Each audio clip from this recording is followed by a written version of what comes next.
কি ধরনের ভুল করলে বুঝবেন আসলে আপনি ভুল করছেন না, সঠিক কাজটাই করতেছেন? তো দেখেন, আমি গতকালকে হঠাৎ করে যখন আমি রুম থেকে বের হয়ে লিফটে প্রবেশ করব, এমত অবস্থায় আমি লিফটে প্রবেশ না করে লিফটের পাশ দিয়ে যে সিঁড়ি বয়ে গেছে নিচের দিকে, সেই সিঁড়ি দিয়ে নামতে শুরু করলাম। কিছু খানিকটা নেমে যাওয়ার পরে হঠাৎ করে আমার মনে পড়লো, আচ্ছা আমি কেন হেঁটে, হেঁটে নামতেছি? আমার তো লিফটে নামার কথা। আবার একটু ব্যাক করে লিফটে আসলাম এবং মনে, মনে ভাবলাম যে আসলে এই ঘটনাটি কেন ঘটলো? এই ভুলটি আমার কেন হলো?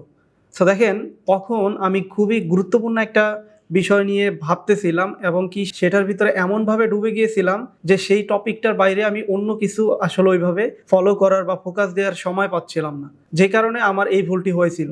তখন আমি দেখলাম যে আমি আসলে ওই ব্যাপারটার উপরে অনেক বেশি সিরিয়াস এবং কি ওইটা একটা রিয়েল লাইফ প্রজেক্ট নিয়ে আমি থিঙ্কিং করতেছিলাম, যেটা নিয়ে অনেক সিরিয়াসনেস থাকাটা অনেক বেশি জরুরি ছিল। একটা প্রচলন আছে এরকম যে ঘুমিয়ে ঘুমিয়ে যে স্বপ্ন দেখেন সেটা আসলে স্বপ্ন না, জেগে জেগে যেই স্বপ্ন দেখেন বা যেই স্বপ্ন আপনাকে ঘুমাতে দেয় না সেটাই হচ্ছে আপনার রিয়েল স্বপ্ন। এইরকম আমাদের অনেক ভুল আছে আসলে, যেগুলি আমরা ভুল হিসাবে ধরতে পারবো না। আপনি একটা সিরিয়াস কাজ করার জন্য অনেক পাগলামো করবেন, অনেক রিস্ক নিবেন, এরকম অনেক কিছুই ঘটতে পারে, অনেক ভুলেই হইতে পারে, বাট সেগুলি আসলে ভুল না। ভালো কিছু করার জন্য এরকম ভুল হওয়াকে আমরা ভুল বলতে পারি না, এটা আমাদের জন্য একটা প্লাস পয়েন্ট। এটা আপনার নিজেরই বুঝে নিতে হবে যে আসলে আপনার কোনটা ভুল আর কোনটা আপনার ভুল না, এবং কোন জিনিসটা ভুল করে আপনি সঠিকই করেছেন। ধন্যবাদ সবাইকে।